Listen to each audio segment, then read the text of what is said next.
दोस्तों इस वीडियो में हम लोग कवर करेंगे कि अगर आप एचआर डिपार्टमेंट के अंदर एज ए एचआर काम कर रहे हैं तो आपको क्या क्या नॉलेज होनी चाहिए, क्या क्या स्किल्स आपके पास होनी चाहिए ताकि आप एक बेहतर एचआर बन सकें, बेहतर तरीके से काम कर सकें, अपनी भी ग्रोथ कर सकें लर्निंग के तौर पे, और साथ ही जहां जिस इंडस्ट्री के अंदर आप काम कर रहे हैं, जिस ऑर्गेनाइजेशन के अंदर आप काम कर रहे हैं उसको भी बेनिफिट पहुंचा सकें। दोस्तों लोगों का ना ज्यादातर मोटिव होता है कि वीडियो देखें और इंटरव्यू की तैयारी करें। मैं हमेशा ये बोलता हूं कि आपको अपनी स्किल्स इंप्रूव करनी है। स्किल्स आपके अंदर आ गई तो कोई भी इंटरव्यू हो, कुछ भी हो, आप आसानी से उसको निकाल सकोगे।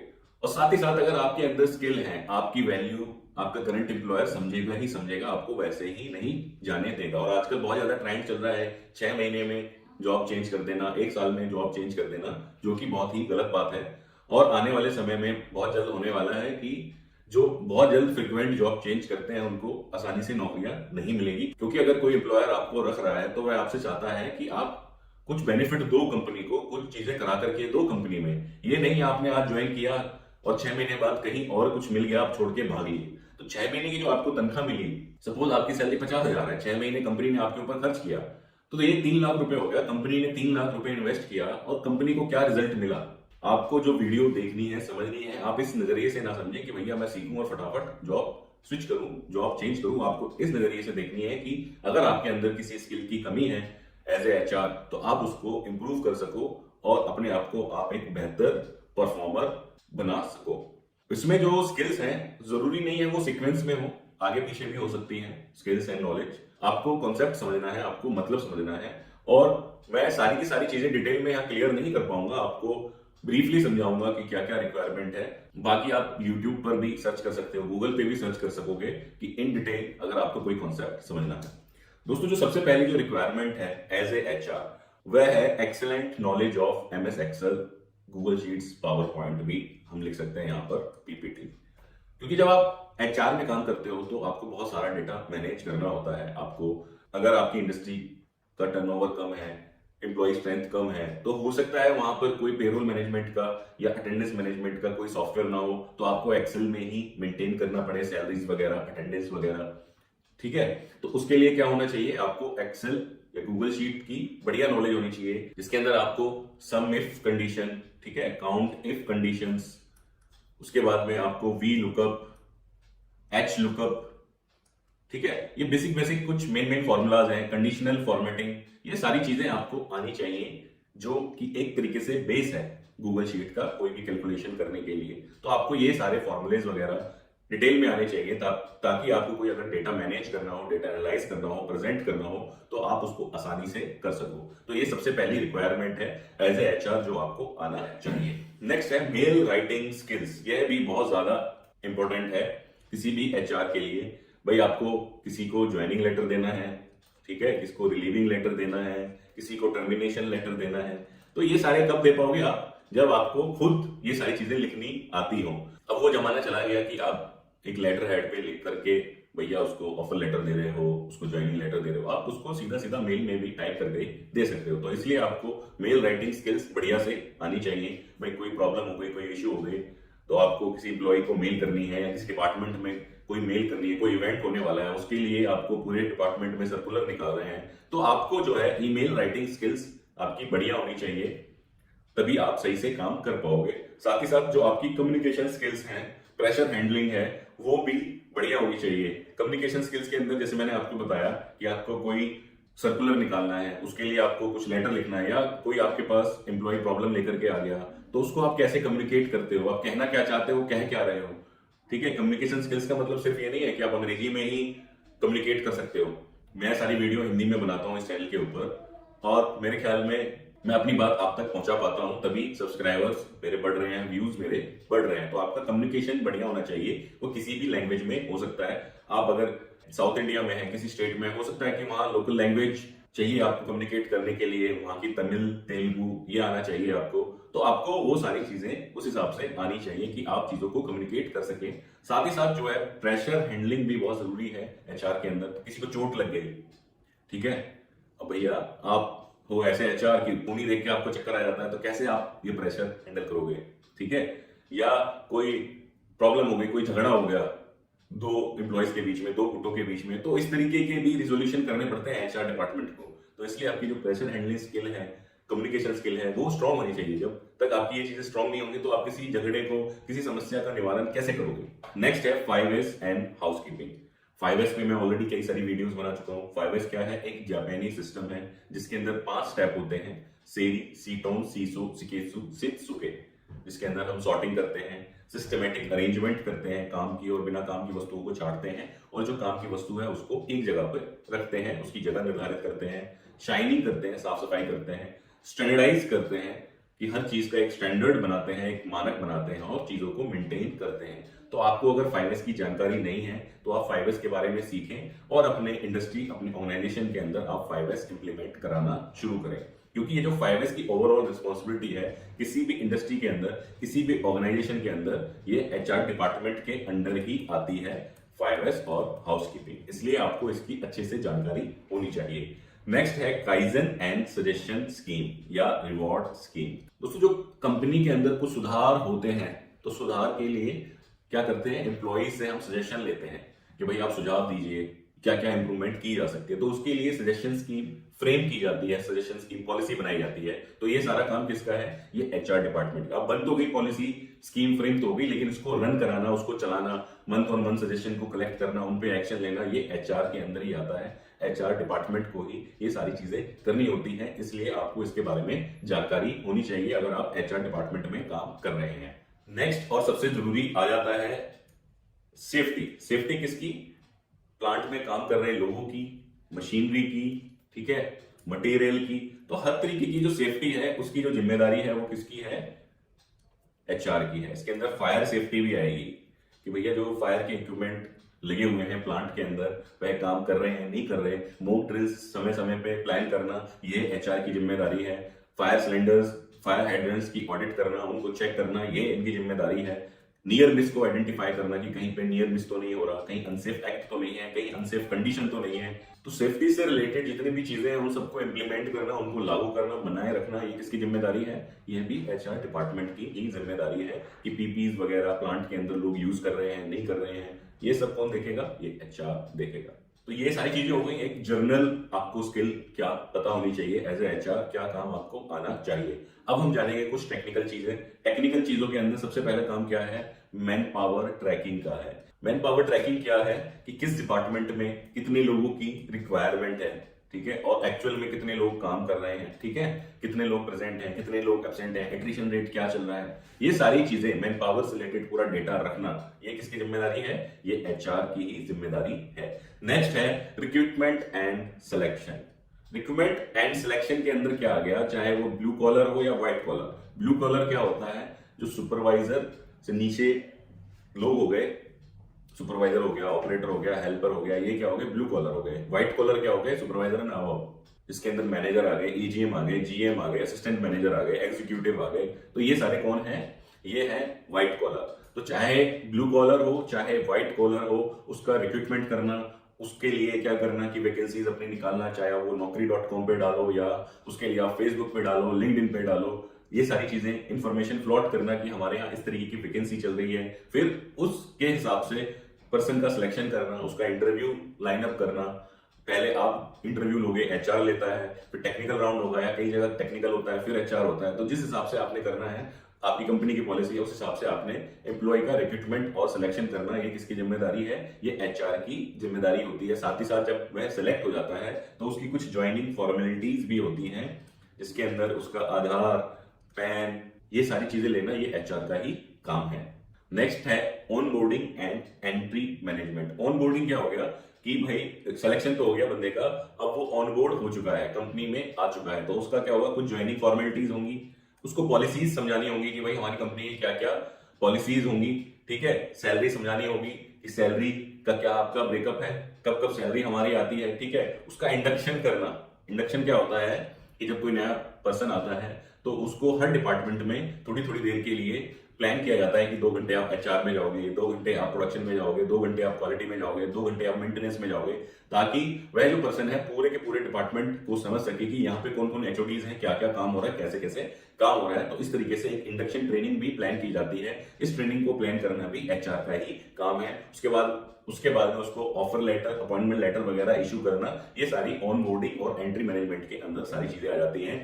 ये सारी चीजें आपको पता होनी चाहिए। अगर नहीं पता है तो आपको ये चीजें सीखनी चाहिए। नेक्स्ट है employ database management. Employ database management क्या हो गया कि एम्प्लॉय का सारा रिकॉर्ड रखना, ठीक है, उनकी पर्सनल फाइल्स, ठीक है, जिसके अंदर उसका आधार लगाओ, पैन लगाओ, एप्लीकेशन फॉर्म लगाओ, ठीक है, उसका सॉफ्टवेयर में सारा डेटा मेंटेन करना कि कब कौन बंदा आया, कब छोड़ करके गया, किस डिपार्टमेंट में कौन काम कर रहा है, किस डेजिग्नेशन पे काम कर रहा है, उसकी सैलरी क्या है, उसकी एज क्या है। तो ये सारा का सारा डेटा जो मैनेज करना, ये किसका काम है? एचआर का काम है। अगर आप ये ऐसा कुछ काम नहीं कर रहे हो तो आपको सबसे पहले क्या करना चाहिए? एम्प्लॉय मास्टर फाइल बनानी चाहिए, जिसके अंदर आप सारे के सारे एम्प्लॉयज को लिस्ट करोगे, ठीक है, उनकी डिटेल डालोगे, जैसे कि name, father name, age, sex, department, ठीक है, experience, education, Aadhaar number, PAN number, salary breakup, date of joining. तो इस तरीके से आप एक लिस्ट बना लो अपनी कंपनी के अंदर कि आपकी कंपनी ऑर्गेनाइजेशन के अंदर कितने लोग काम कर रहे हैं। और जब कोई नया बंदा आए तो आप उसके अंदर उसकी एंट्री करो। उसको एक एम्प्लॉय कोड भी देना है आपने, ये सबसे जरूरी है, जो मैं बताना भूल गया आपको कि आपने उसको एक एम्प्लॉय कोड भी देना है, यूनिक कोड देना है उसको कि भाई आपका कोड नंबर ये है। तो इस तरीके से आप डेटा बना लीजिए, डेटाबेस अपना तैयार कर लीजिए, ठीक है। और जब कोई नया पर्सन आए तो उसमें ऐड करना है, जब छोड़ के जाए तो उसको डिलीट नहीं करना है, उसकी डेट ऑफ लीविंग डालनी है। क्या डालनी है हमें? DOL, date of leaving update करनी है। तो इस तरीके से आपको एम्प्लॉय का डेटाबेस मैनेज करना है। उसके बाद जो नेक्स्ट आपको स्किल पता होनी चाहिए, आपको काम आना चाहिए, वो आना चाहिए टाइम ऑफिस और पेरोल मैनेजमेंट का, जिसके अंदर अटेंडेंस मैनेज करना, लीव का रिकॉर्ड रखना, ठीक है, उसका पेरोल के अंदर अपडेट करना, ठीक है, उसकी इनकम टैक्स की डिटेल अपने पास होनी चाहिए, उसका आप बैंक में क्या दे रहे हो, कैश में क्या रिम्बर्समेंट दे रहे हो, ये सारा का सारा आपके पास वही खाता होना चाहिए कि भैया पेरोल आप उसका पूरा का पूरा मैनेज करो सारे के सारे एम्प्लॉयज का, कि हर महीने किसकी क्या सैलरी बन रही है, कितनी उसकी छुट्टियां हैं तो आपने कितनी छुट्टियां उसको दी, कितनी उसको पेड लीव मिली। तो ये सारी चीजें आपको मेंटेन करनी आनी चाहिए। और बहुत ही जल्द मैं एक एक्सेल और गूगल शीट के अंदर फॉर्मेट लेकर के आने वाला हूं, जिसके अंदर आप पूरा अटेंडेंस से लेकर के आपको क्या करना है, उसमें अटेंडेंस डालनी है, ठीक है, और उसी से आपका पूरा का पूरा पेरोल रेडी हो जाएगा।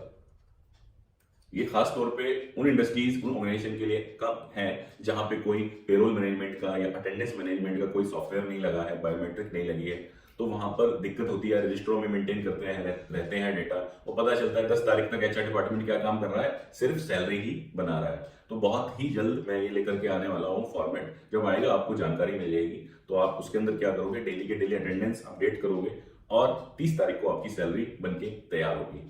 चाहो तो आप 1 तारीख में चेक करके 2 तारीख में सैलरी ट्रांसफर कर सकते हो। होना ही ये चाहिए कि टाइम जो हमने सेट किया, अगर हमारी कंपनी के अंदर टाइम है कि 2 तारीख को सैलरी बढ़ रही है तो 2 को बढ़नी चाहिए, अगर 7 है तो 7 को सैलरी बढ़ जानी चाहिए। क्योंकि जो एम्प्लॉय है, एम्प्लॉय किसके लिए काम कर रहा है? सैलरी के लिए काम कर रहा है। उसके कुछ खर्चे होते हैं, फिक्स एक्सपेंसेस होते हैं जो उन्होंने टाइम टू टाइम पे करने होते हैं। तो अगर आप उसको टाइमली सैलरी पे नहीं करोगे तो वो मोटिवेट कैसे रहेगा। इसके बाद है next compensation and benefits. Compensation and benefits भी यही हो गया कि आप उसको क्या चीजें पे कर रहे हो, सैलरी उसकी क्या रहेगी, लीव अगर आप दे रहे हैं उसको, अगर उसने लीव नहीं ली तो उसको क्या उसका बेनिफिट मिलेगा, या संडे को वह काम करने आया तो आप उसको एक्स्ट्रा छुट्टी दोगे उसके अगेंस्ट में, या जो संडे को उसने काम किया है उसकी आप उसको पे कर दोगे, या किसी ने कोई बाहर ट्रैवल किया तो बाहर जो ट्रैवल किया तो उसका क्या खर्चा मिलेगा, उसको पर किलोमीटर क्या चार्ज मिलेगा। तो ये सारी चीजें भी आपको आनी चाहिए। नेक्स्ट है एम्प्लॉय रिलेशनशिप मैनेजमेंट। इसको हम एम्प्लॉय इंगेजमेंट भी बोल देते हैं कई बार, ठीक है, जिसके अंदर कोई अगर इश्यू है किसी एम्प्लॉय का, उसको रिजॉल्व करना। मैंने देखा है एचआर डिपार्टमेंट में लोग आने से कतराते हैं क्योंकि वहां पे उनको धमकाकर भगा दिया जाता है। मैंने खुद ये फील किया है, कई बार मैं एचआर डिपार्टमेंट में बैठा होता हूँ, कुछ चीजें इंप्लीमेंट करा रहा होता हूँ, वहां पे लोग आते हैं और जो एचआर हेड हैं या एचआर एग्जीक्यूटिव हैं उनको धमका के ऐसे भगा देते हैं। भाई अगर वो इतना पढ़ा लिखा होता कि इतनी आसानी से चीजें समझ जाता तो फिर वहां पे मशीन थोड़ी ना चला रहा होता, आपकी जगह बैठ जाता वो एचआर बन के। तो उसको आपको ऐसे नहीं धमकाना चाहिए, ऐसे नहीं भगाना चाहिए, उसको आप प्यार से भी समझा सकते हो, तरीके से बात करो, तमीज से बात करो, ताकि ये ना हो कि वो डर के मारे आपके यहाँ आने से ही कतराए, कोई उसको प्रॉब्लम है तो आ ही ना पाए। ठीक है, आप सख्त रहो लेकिन ये बदतमीज ना बने, आप सख्त रहिए लेकिन बदतमीज मत करिए, किसी को गाली मत दीजिए। देखा है मैंने, मेरे सामने गाली दे देते हैं लोग, कोई एम्प्लॉय आया उनके एचआर को गाली दे रहे हैं, बदतमीजी से बात कर रहे हैं, तो इस तरीके से आपको एटीट्यूड नहीं रखना है towards employ. As a HR आपको तरीके से तमीज से बात करनी है। तो यही सारी चीजें एम्प्लॉय रिलेशनशिप मैनेजमेंट के अंदर आती हैं। कोई बर्थडे अगर हम सेलिब्रेट करते हैं, कि हमारी कंपनी की पॉलिसी है कि हर 30 तारीख को सबका जो बर्थडे है उस मंथ में आ रहा है उसको कंबाइंड हम सेलिब्रेट कर सकते हैं, तो इस तरीके की चीजें आप कर सकते हो।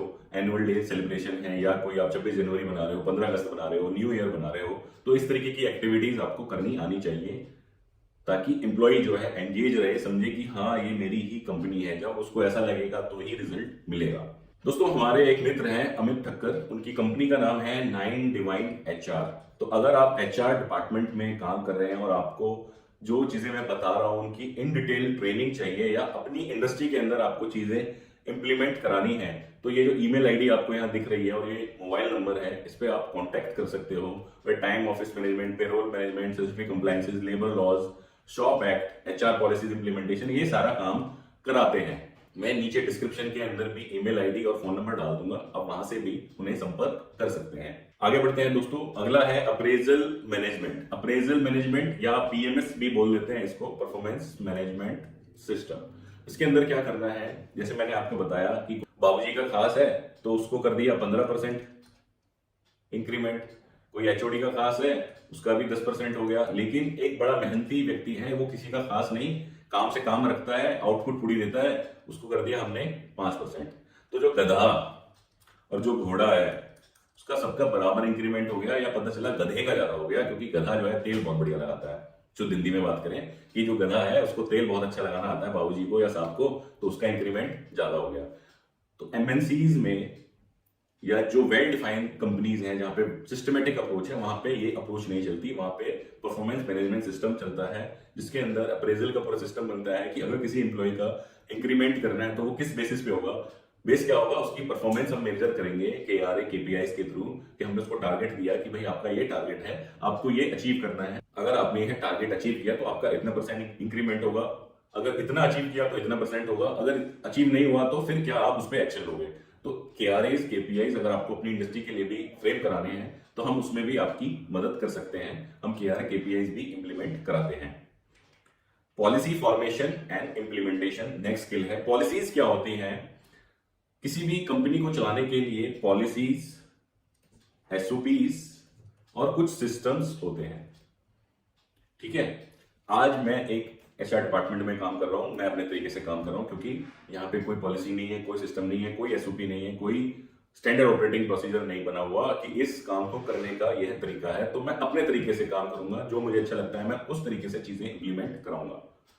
लेकिन काम हमें कैसे करना चाहिए, हमें पहले पॉलिसीज को फ्रेम करना चाहिए कि भाई लीव पॉलिसी क्या है, कितनी छुट्टियां मिलेंगी, ठीक है, लेट कमिंग पे क्या होगा, अर्ली गोइंग पर क्या होगा, अटेंडेंस पॉलिसी क्या है, सैलरी किस तारीख को मिलती है, अगर आप आउट स्टेशन गए तो आपको क्या मिलेगा।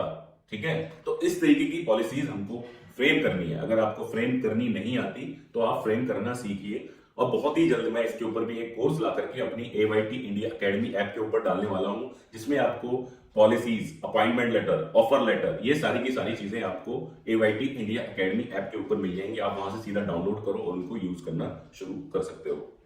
नेक्स्ट है ट्रेनिंग एंड डेवलपमेंट। ये सबसे इंपॉर्टेंट पार्ट है किसी भी इंडस्ट्री की ग्रोथ के लिए। दोस्तों, हम स्कूल क्यों जाते हैं, कि हम अपने आप को अपग्रेड कर सकें, हम कुछ सीख सकें। आप मेरी वीडियो अगर यहां तक देख रहे हो तो इसका मतलब है आप अपने आपकी स्किल को अपग्रेड करना चाहते हो, बढ़ाना चाहते हो। तो वो कैसे कर रहे हो, आप ट्रेनिंग ले रहे हो। ट्रेनिंग कैसे ले रहे हो, आप ऑनलाइन ट्रेनिंग ले रहे हो मेरी वीडियो देख के। ऐसे ही आपकी कंपनी के अंदर बहुत सारे एम्प्लॉइज हैं, वो सालों साल काम किए जा रहे हैं, काम में तो वो परफेक्ट हो गए, लेकिन उनको कोई ट्रेनिंग नहीं है, उनको नहीं पता कि 5S क्या होता है, उनको नहीं पता सेफ्टी से कैसे काम करते हैं, उनको नहीं पता क्वालिटी सिस्टम क्या होते हैं, उनको नहीं पता SOP किस लिए बनाए जाते हैं, उनको नहीं पता वर्क इंस्ट्रक्शन अगर लगा है तो उसका क्या मतलब है। तो ये सारी की सारी ट्रेनिंग लाइन अप करना, उनको ऑर्गेनाइज कराना, चाहे वो सेफ्टी की हो या किसी से रिलेटेड हो, ये सारा काम किसका है, ये एचआर डिपार्टमेंट का है। तो आपको ये सारा करना आना चाहिए। दोस्तों एचआर से रिलेटेड खास तौर पे जो ट्रेनिंग मॉड्यूल है, ठीक है, जिसके अंदर एम्प्लॉय इंडक्शन से लेकर के उसकी ट्रेनिंग, उसकी स्किल मैट्रिक्स कैसे आप निकालोगे, ठीक है, उसकी फिर ट्रेनिंग कैसे दोगे, ट्रेनिंग के बाद पोस्ट ट्रेनिंग टेस्ट में कैसे कैसे एग्जाम्स होते हैं, ठीक है, तो ये सारा मैं ऑलरेडी एक कोर्स बना करके कहाँ डाल चुका हूँ, AYT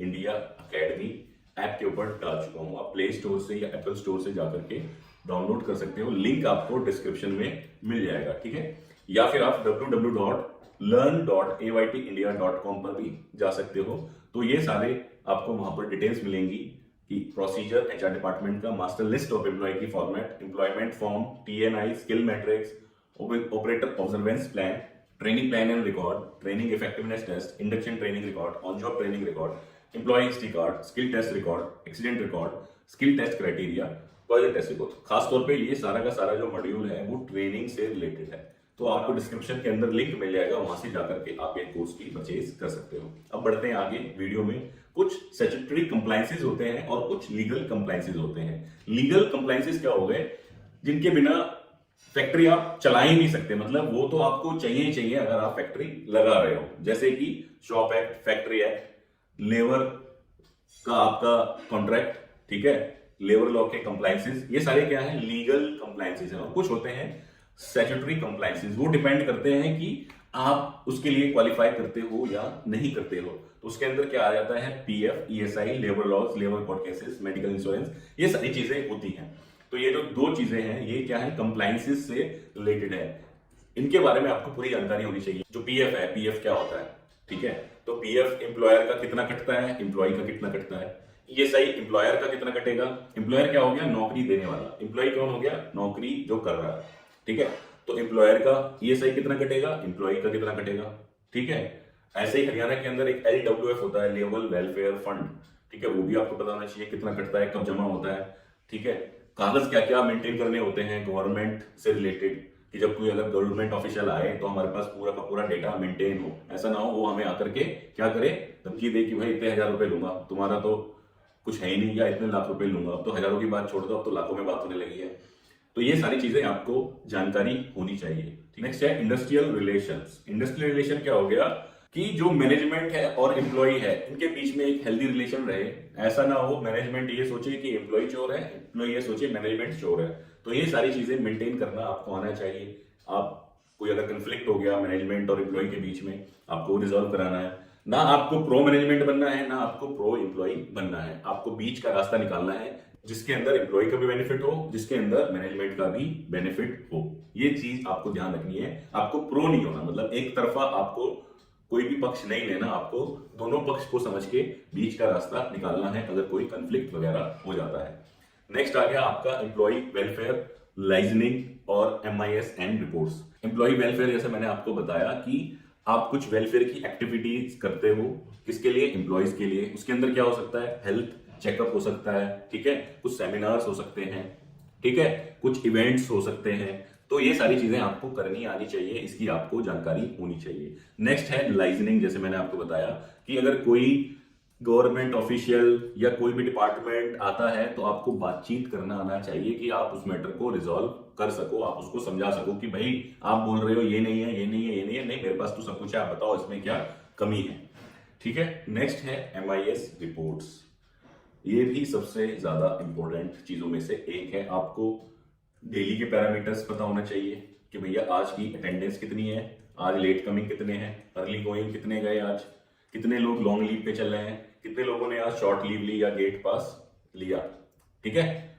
एक्सपेंसेस क्या आ रहे हैं हमारे लेबर के, OT कितना बन रहा है, कैंटीन चार्जेस कितने हैं। तो इसके आपको डेली, वीकली और monthly MIS, management information system, आपको एक MI सिस्टम बनाना है और इसको आपने मैनेजमेंट को या अपने HOD को प्रेजेंट करना है कि ये सारी की सारी चीजें उसमें कवर हो। साथ ही साथ कितनी ट्रेनिंग प्लान हो रही है, कोई एक्सीडेंट तो नहीं हो रहा, मॉक ड्रिल्स कितनी कंडक्ट हो रही है। मतलब आपका जो एक तरीके से KRA है जो आपने आउटपुट देनी है वो सारी की सारी चीजें एमआईएस के अंदर केपीआई के फॉर्म में आनी चाहिए और आपने मैनेजमेंट को देनी है। नेक्स्ट है एग्जिट रिटेंशन मैनेजमेंट।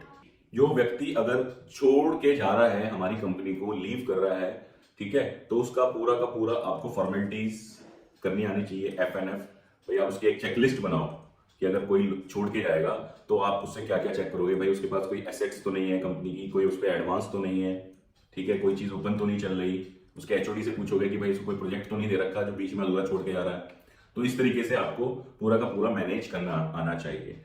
साथ ही साथ जो सर्टिफिकेशन होते हैं हेल्थ एंड सेफ्टी से रिलेटेड, जैसे कि 14,001, 45,001, साथ ही साथ ISO 9001 भी, इनके बारे में भी आपको जानकारी होनी चाहिए। इनके क्लॉजेस क्या क्या हैं, इनसे रिलेटेड जो चीजें हैं वो आपको अपनी कंपनी के अंदर इंप्लीमेंट करानी है। तो दोस्तों ये सारी स्किल्स हैं जो एज ए एचआर आपको आनी चाहिए, आपको पता होनी चाहिए, तो ही आप एक बेहतर एचआर बन सकते हो, एक बेहतर एचआर की तरह काम कर सकते हो किसी भी इंडस्ट्री के अंदर।